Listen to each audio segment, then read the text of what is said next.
بسم الله الرحمن الرحيم.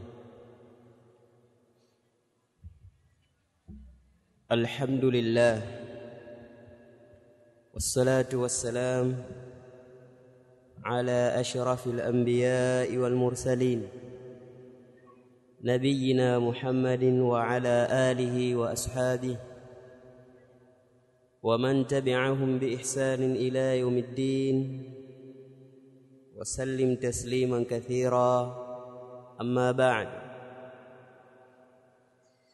leo biidhnillahi tabaraka wa taala tutakuwa ni wenye kuendelea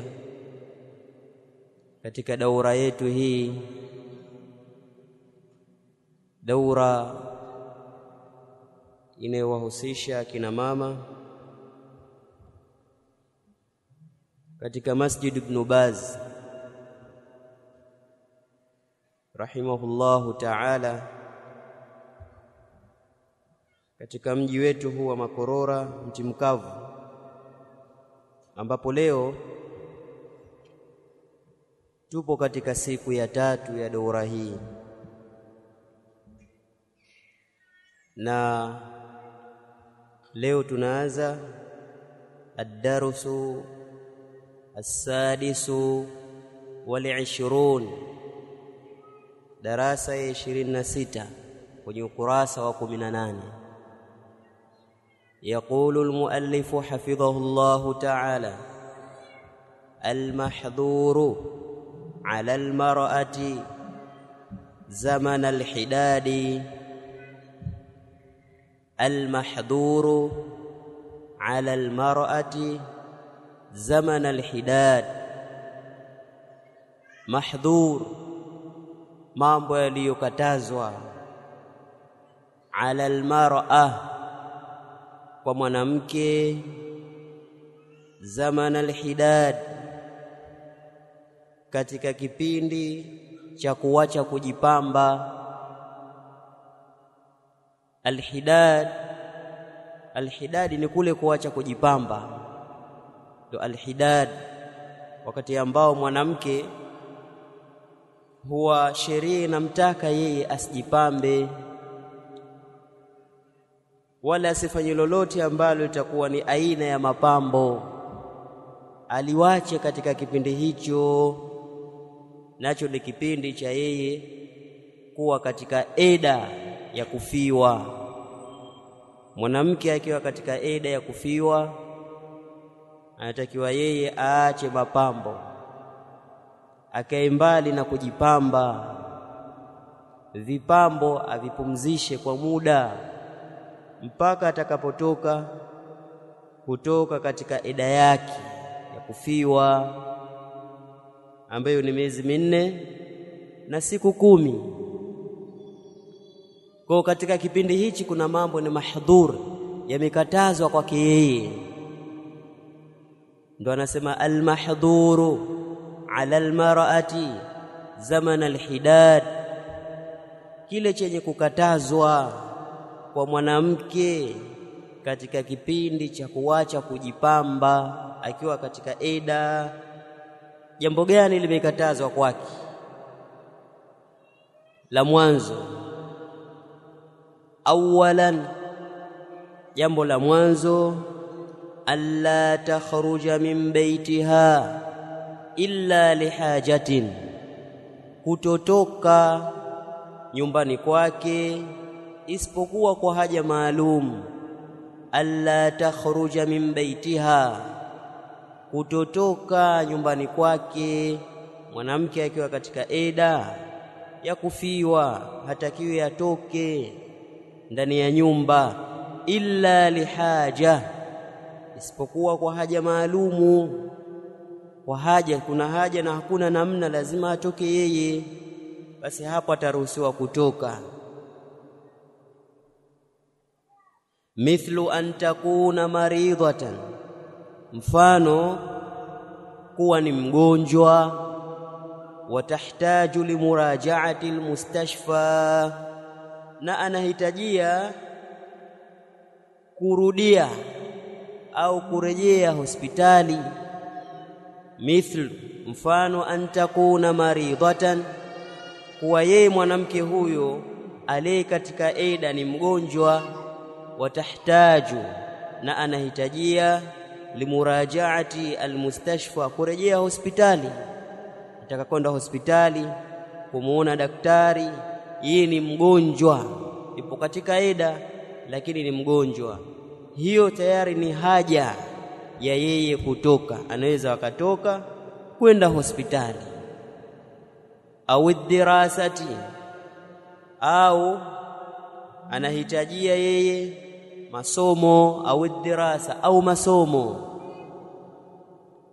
Mathalan yeye ni mwanafunzi na anatakiwa aende zake shuleni au madrasani, hakuruhusiwa yeye kupumzika, au ni kipindi cha mitihani hawezi kuiwacha, lazima aende.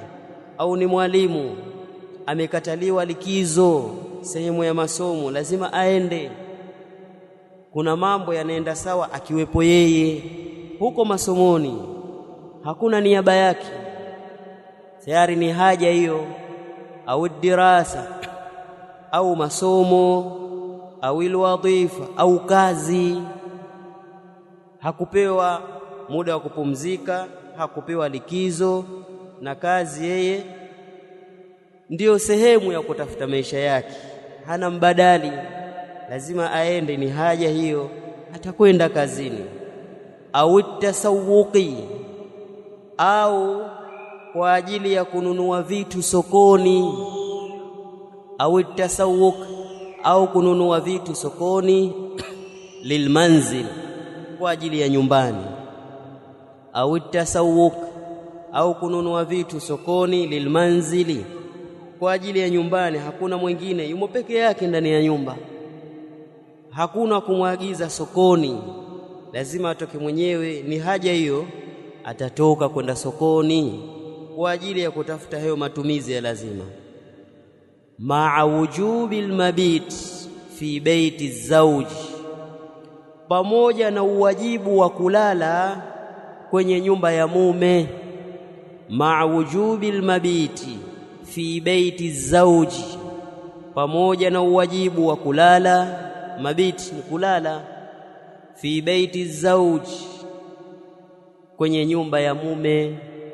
Tumeona jana kwamba mwanamke anapofiwa na mume anatakiwa akae eda miezi 4 na siku 10, sawa? Tena katika nyumba ya mume, pale alipokuwa akiishi na mumewe, ndipo akakae eda pale muda wote miezi 4 na siku 10, isipokuwa itakapokuwa nyumba ghairu munasibillaha, si yenye kuendana na yeye nyumba, min nahiyatil amni, kwa upande wa amani. Au liadami wujudi man yukhdimuha, au kwa kutopatikana yule ambaye atamtumikia yeye na kumsaidia, hana. Tukaona hapo sasa anaweza akahama kuelekea kwenye nyumba za jamaa zake wa karibu, ambayo kutakuwa na amani na watu wa kumsaidia kile ambacho atahitajia msaada, kama vile kuhamia kwa mwanawe wa kiume, kuhamia kwa mwanawe wa kike, au jamaa wa karibu. Kinyume na hivyo, hakuna dharura ya kuhamia kwenye nyumba nyingine, anatakiwa akae eda ndani ya nyumba ya mume. Kwa hata zile dharura zinazomtoa kwenda hospitali, kwenda darasani, kwenda kazini, kwenda sokoni, bado atahitajika yeye kurudi nyumbani pale alipofia mume, kuendelea kulala. Ma'a wujubil mabit, pamoja na uwajibu wa kulala. Fi baiti zawji, kwenye nyumba ya mume alipofia mumewe, wajibu wa kulala uko pale pale. Dharura zinazomtoa mchana zinazingatiwa, akitoka huko kwenye dharura arudi kwenye nyumba ya mume, aendelee na ida yake. Thania, jambo la pili, kwa la mwanzo, mwanamke aliyefiwa hatakiwi atoke isipokuwa kwa dharura na haja maalum.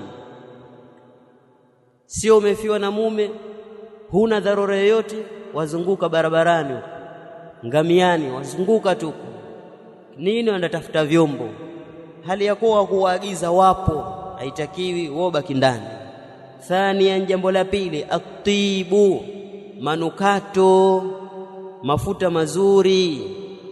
Pia kakatazwa hili, mwanamke aliye katika eda asiguse mafuta mazuri, lianna nabiyya, kwa sababu mtume sallallahu alayhi wasallama naha almuhaddata, alimkataza mwanamke aliye katika kipindi cha kuacha kujipamba, anta tatayyaba, kujipaka au kujitia manukato. Almuhadda, mwanamke aliye katika kipindi cha kuacha kujipamba, aliye kwenye ida ya kufiliwa, ndo almuhadda, kwenye kipindi cha kuacha kujipamba. Alimkataza atib, manukato, asijipake harufu aina yoyote ya harufu nzuri, aachane na manukato na utur, perfume, akaenazo mbali. Udi, vyote hivyo havifai kwa mwanamke akiwa katika eda ya kufiwa. Hakuna kutoka wala hakuna kujitia harufu nzuri kwenye mwili wake au nguo zake. Thalithan, jambo la tatu, alla talbasa thiyaban jamilatan tu'tabaru tazayyunan. Alla talbasa, kutovaa, thiyaban jamilatan, nguo zilizo nzuri. Alla talbasa, kutovaa, thiyaban jamilatan, nguo nzuri.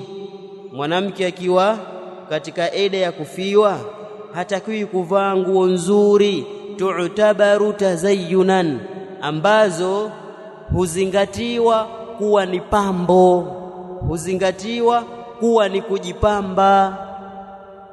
Kuna nguo ambazo mtu akivaa tu basi ajulikana kwamba leo huyu amejipamba, hizo asivae. Nguo ambazo tu'tabaru, huzingatiwa, tazayyunan, ni kujipamba. Ziko nguo, kila mmoja na nguo zake mwenyewe, akivaa nguo hizo basi mwenyewe ajisi leo huu ni mtoko mwingine sababu ya nguo hizo. Na kuna nyingine akivaa ni kawaida, basi hizo ambazo zinazingatiwa ni nguo za mtoko, asivae, avae nguo za kawaida. Kwa asivae mwanamke aliye katika eda ya kufiwa nguo nzuri ambazo huzingatiwa ni kujipamba vile vile. Lianna nabiyya, kwa sababu mtume sallallahu alayhi wasallam naha an dhalik, amekataza hilo la mwanamke kujipamba akiwa katika eda ya kufiwa. Wa innama, na kwa hakika si vingine isipokuwa, wa innama, na kwa hakika si vingine isipokuwa, talbasu thiyaban adiyya, atavaa nguo za kawaida. Talbasu thiyaban adiyatan, atavaa nguo za kawaida, nguo ambazo hazihesabiki kwamba mtu amejipamba, hazihesabiki kuwa ni katika nguo nzuri za kuvutia, nguo tu za kawaida. Yeyote anaweza akavaa, mwenye hali mbaya, mwenye hali nzuri, nguo za kawaida hazina uzuri wala mvuto wowote, hizo ndo atakazovaa yeye. Kathiyabillati, kama nguo ambazo talbasuha fi baitiha, anazivaa nyumbani kwake, biduni an tatajammal, pasi na kujipamba. Kathiyabillati, kama mfano nguo ambazo talbasu fi baitiha, anazivae mwanamke huyu nyumbani kwake, biduni an tatajammal, pasi na kujipamba. Ave nguo ambazo kawaida huvaa yeye akiwa nyumbani kwake, akiwa ndani na pirika zake na kazi zake, huwa anavaa nguo hizo za kawaida, sio za kutoka, sio za safari, sio za urembo, wala sio za kuvutia. Nguo za kawaida akiwa ndani kwake huvaa hizo ndo atavaa akiwa katika eda ya kufiwa, sio zile nzuri nzuri, biduni an tatajammal, basi na kujipamba. Jambo la ngapi? La tatu. Jambo la mwanzo, asitoke isipokuwa kwa dharura. Jambo la pili, asitie manukato. Jambo la tatu, asivae nguo nzuri, avae nguo za kawaida. Rabi'an, jambo la 4 alla taktahil, asitie wanja. Alla taktahil, asitie wanja. Mwanamke wako katika eda ya kufiwa hatakiwi kutia wanja macho yake, ni haram kwa kipindi hicho. Lianna an-nabiy sallallahu alayhi wasallam, kwa sababu mtume swalla na salamu ziwe juu yake, naha an dhalik, amelikataza hilo kwa mwanamke aliye katika eda ya kufiwa.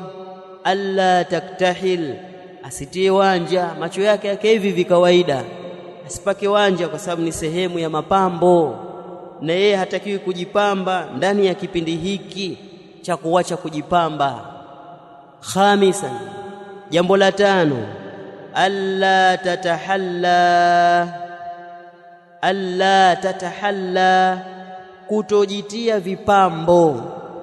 Alla tatahalla, kutojitia vipambo, vile vipambo vya kwenye mwili. Sasa ai maana yake la talbasu huliyan, asivae mwanamke huyo kipambo chochote. Ai maana yake la talbasu huliyan, asivae kipambo chochote, asivae aina yoyote ya kipambo kwenye mwili wake. Ima moja ni herini au kipini au mnoita vikuku au kidani mkufu au akaweka kipini au bangili au chochote ambacho huwa kinawekwa kwenye mwili kwa ajili ya kujipamba, hicho hakitakiwi kwa wakati huo akiwa katika eda ya kufiwa. Alla tatahalla, kutojitia vipambo. Ai maana yake la talbasu huliyan, asivae mwanamke huyo kipambo chochote kwenye mwili wake. Liannahu idha nuhiya ani thiyabil jamila, kwa sababu hakika yake mambo yalivyo, zitakapokatazwa nguo nzuri, falhuliyu, basi kipambo aula bin nahyi, kinastahiki zaidi katazo. Liannahu, kwa sababu hakika yake mambo yalivyo, idha nuhiya ani thiyabil jamila, itakapokuwa zimekatazwa nguo nzuri, nguo nzuri kaambiwa sivae, falhuliyu aula bin nahyi, basi kipambo kinastahiki zaidi katazo. Ikiwa zimekatazwa nguo nzuri, nguo za mtoko, nguo za kuvutia za mapambo, kakatazwa akiwa katika ida ya kufiwa sivae mwanamke, basi vile vipambo vinastahiki zaidi katazo hilo. Ikiwa nguo nzuri pia haifai, basi na vile vipambo basi vinastahiki zaidi kuingia kwenye katazo hilo. Kwa vipambo havitoingia kwa mwanamke wakati wa kuacha kujipamba, asivae vipambo hivyo. Narejea tena nukta ya 5 Khamisan, nukta ya 5 au jambo la 5 ambalo mwanamke amekatazwa, alla tatahalla, kutojitia vipambo vya kwenye mwili. Sasa sio mavazi, vipambo vya kwenye mwili asivae. Ai maana yake la talbasu huliyan, asivae mwanamke kipambo chochote.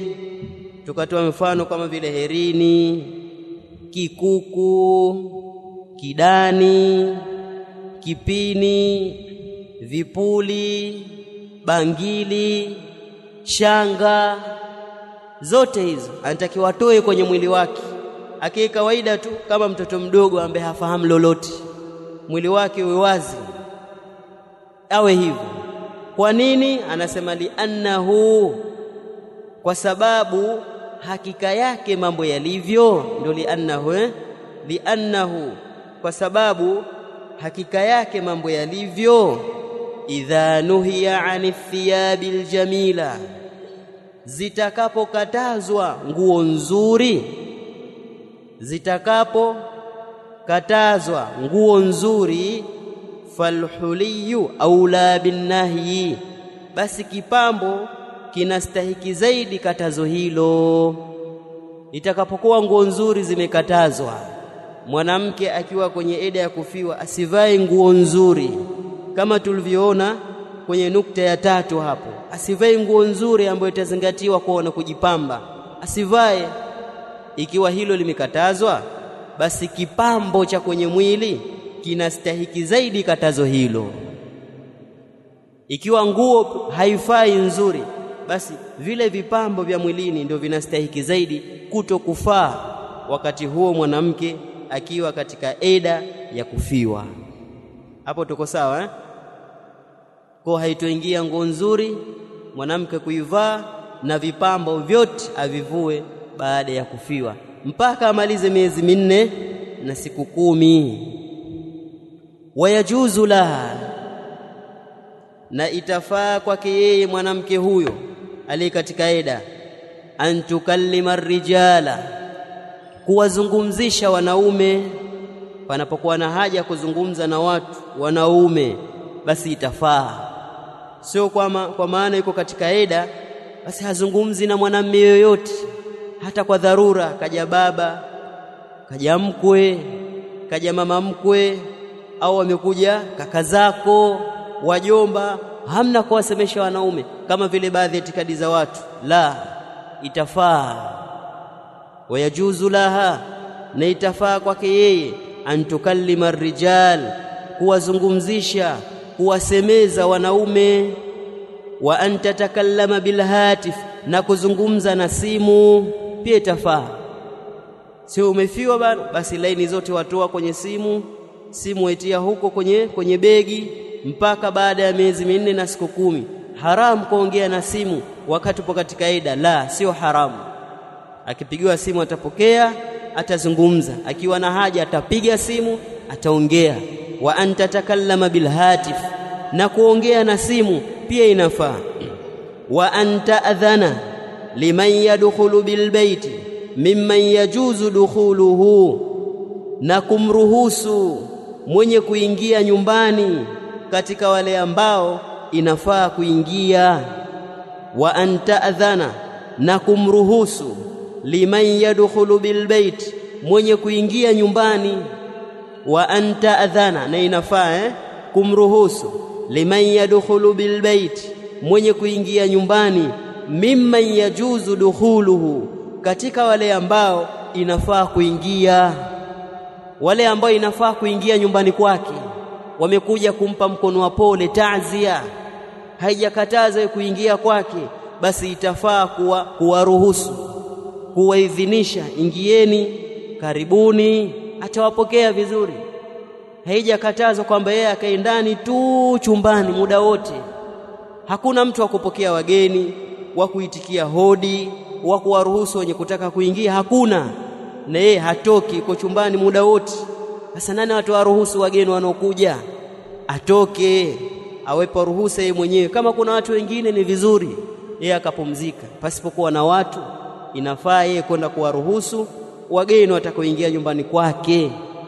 Ni jaiz kwake yeye mwanamke huyo. Wa an takhruja ila sathil baiti fil layli wa fil nahar, na vile vile ni ruhusa wa an takhruja, na kutoka ila sathil baiti, sehemu ya wazi ya juu ya nyumba. Ila sathil baiti, sehemu ya wazi ya juu ya nyumba. Fil layli, wakati wa usiku. Wa fil nahar, na wakati wa mchana. Inaruhusika mwanamke kutoka kuelekea kwenye sehemu ya wazi ya juu ya nyumba. Kwa wale ambao nyumba zao zina uwazi juu, vigorofa, nyumba yake ya gorofa, basi anaweza kwenda juu huko varanda huko akakaa huko. Fil layli, wakati wa usiku. Wa fil nahar, na wakati wa mchana. Ni jaiz, inafaa kwa mwanamke wako katika eda kupanda juu huko gorofani mwisho huko akakaa huko kuwazi. Hakuna jengo, lakini ndio mwisho juu ya nyumba, sehemu ya wazi. Itafaa kukaa huko, kwenda huko kama anapirika, kama anapumzika, ni jaiz, inafaa iwe ni mchana au iwe usiku. Alichokatazwa yeye kutoka nje ya nyumba, sio kukaa juu ya nyumba. Wala yalzamuha, an taghtasila kulla jum'atin wala yalzamuha, wala hakumlazimu yeye, wala yalzamuha, wala hakumlazimu yeye an taghtasila kulla jum'a, kuoga kila Ijumaa, wala yalzamuha, wala hakumlazimu yeye an taghtasila kulla jum'a, kuoga kila Ijumaa, kwa maana kila Ijumaa we uoge josho kubwa kila Ijumaa. La, hakumlazimu hivyo. Kama yadhunnuhu ba'dhul 'amma, kama wanavyodhani hivyo baadhi ya watu wa kawaida, watu wajinga wasiojua kitu, hawasomi, wapo tu mitaani. Baadhi yao wanadhani hivi, wanaitakidi hivi kwamba mwanamke akiwa katika eda ya kufiwa kila Ijumaa ataoga josho kubwa la kisheria kila Ijumaa. Sasa shekhe anasema wala yalzamuha, wala hakumlazimu mwanamke huyo antaghtasila, kuoga josho la kisheria kila jumaatin, kila Ijumaa. Kama yadhunnuhu, kama wanavyodhani hivyo ba'dhul 'amma, baadhi ya watu wa kawaida wajinga ambao si wasomi. Kuna watu wanitakadi hii si sawa. Wala antanqudha sha'raha kulla usbu'in, wala kufumua nywele zake kila wiki. Wala antanqudha sha'raha kulla usbu'in, wala kufumua nywele zake kila wiki. Pia hilo halipo kwamba kila wiki ufumue nywele, la, atafumua nywele siku atakayotaka yeye. Ndani ya hiyo miezi minne na siku 10 akihisi kufumua nywele zimekaa vibaya, sio nzuri, haziko katika namna nzuri, atazifumua mwenyewe, lakini sio kila wiki kama wanavyodhani baadhi ya watu wasiojishughulisha na kusoma. Sivyo hivyo, hatooga kila Ijumaa wala hatofumua nywele kila wiki. Sheria haijaja kumwamrisha hivyo, bali ataoga kwa kujisikia mwenyewe, naoga hapa, siogi, au hapa nafumua nywele au sifumui. Hiyo ni khiari yake, hajakatazwa. Kwa hao ni baadhi ya mambo ambayo amekatazwa mtu akiwa ndani ya ede ya kufiwa. Kuna watu wana baadhi itikadi, kama swali la jana lilokuja, kuvaa nguo maalum zenye rangi maalum. Je, hilo lipo katika sheria? Jawabu, halipo. Kwamba uvae nguo maalum, la, hakuna nguo maalum kwamba lazima iwe katika mfumo na muundo fulani hiyo nguo, au lazima avae baibui la rangi nyeusi, au avae nguo nyeupe kama baadhi ya watu wanavyoona jiguo kubwa kama baibui jeupe, ima jeupe au jeusi. Kila watu na mila zao, si lazima. Atavaa nguo yoyote ambayo itamstiri na haitokuwa ni nguo ya kuvutia wala ya kujipamba. Haisabiki kuwa ni nguo hiyo ya kujipamba, nguo ya kawaida tu yoyote atakayohisi yeye. Kama ni dera lake la kawaida na juba lake, sawa, ameamua kuvaa baibui, ni khiari yake. Haijawekwa nguo maalumu yenye rangi maalumu. Huku ni kutiana uzito katika dini, uzito ambao sheria haikuleta uzito huo. Kwa jambo lina wasaa, jambo lina khiari. Kwa yule kizuka aliyefiwa na mume, atavaa nguo yenye stara, atavaa nguo isiyokuwa na urembo, haivutii wala haisabiki kuwa amejipamba kwa nguo hiyo, kwa aina na rangi yoyote anayoitaka yeye. Sheria haijaja kuainisha rangi wala aina maalumu ya nguo. Kwa hizo ni itikadi za watu ambazo hazina uhalisia kwenye mafunzo ya Uislamu. Ad-darsu as-sabi wal-20, darasa ya 27. Yahrumu ala az-zawjaini, inakuwa ni haramu, panaharamika juu ya wanandoa wawili, panaharamika juu ya wanandoa wawili, kashfu asrari alaqati al-firash, kashfu asrari alaqati al-firash, kuweka wazi siri za mafungamano ya godoro.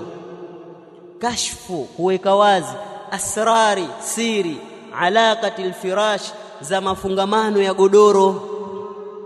Haitakiwi kwa wanandoa wawili mume na mke kuzieneza, kuzitangaza, kuziweka wazi siri zao zenye kufungamana na godoro lao, mambo ya chumbani, mambo ya kitanda. Haifai kwenda kuyatangaza pengine na kuwasimulia watu. Kuna watu ambao hawana adabu, waume au wengine ni wake, wana kazi hii. Akitoka asubuhi atoka na habari ndani ya kijiweni au kwa mashoga zake, anahadithia kila kitu ambacho kilitendeka usiku wa jana baina yake yeye na mumewe, au kilichoongelewa baina yake yeye na mumewe, ni siri ya ndani. Haifai, ni jambo la haramu.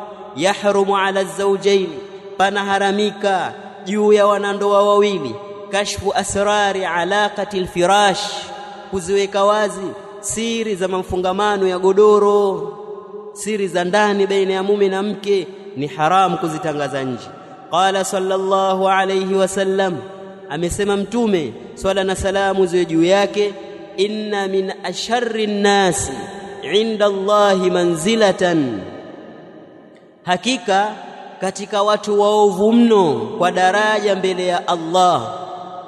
Inna min asharri nnasi inda Allahi manzilatan, hakika katika watu waovu mno kwa daraja mbele ya Allah.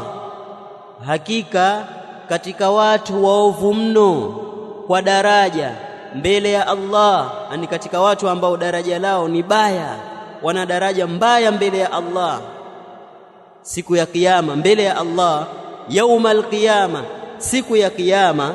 Anamtaja hapa miongoni mwa watu hao, kuna watu siku ya kiyama daraja yao mbele ya Allah itakuwa ni mbaya.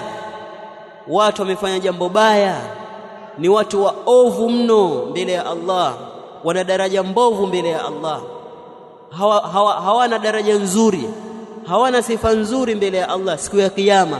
Miongoni mwa hao Mtume anasema ar-rajula yufdhi ila imraatihi, ni mwanamume ambaye yufdhi ila imraatihi, anakaa faragha na mkewe kwa maneno au kitendo. Yufdhi ila imraatihi, anakaa faragha na mkewe kwa maneno au kitendo. Watufdhi ilayhi, na mke anakaa faragha naye, yani mke anakaa faragha naye na mumewe. Yani yufdhi ila imraatihi, anakaa faragha na mkewe kwa maneno au kitendo. Watufdhi ilayhi, na mke anakaa faragha naye, mke anakaa faragha na mume, wanakuwa wote wawili wamekaa faragha. Faragha yao ima kwa maneno, wanazungumza maneno ya ndoa, ya mapenzi baina yao, au kitendo, au wanafanya kitendo cha mapenzi, cha ndoa, cha jimaa baina yao, ni mke na mume. Thumma yanshuru sirraha, kisha mwanamume huyo anaieneza siri yake huyo mwanamke. Thumma yanshuru sirraha, kisha anaieneza mwanamume huyo siri ya mwanamke huyo, anaitoa siri ile. Kama ni maneno, alikaa faragha akazungumza maneno ya ndani, maneno baina ya mume na mke, siri baina yao.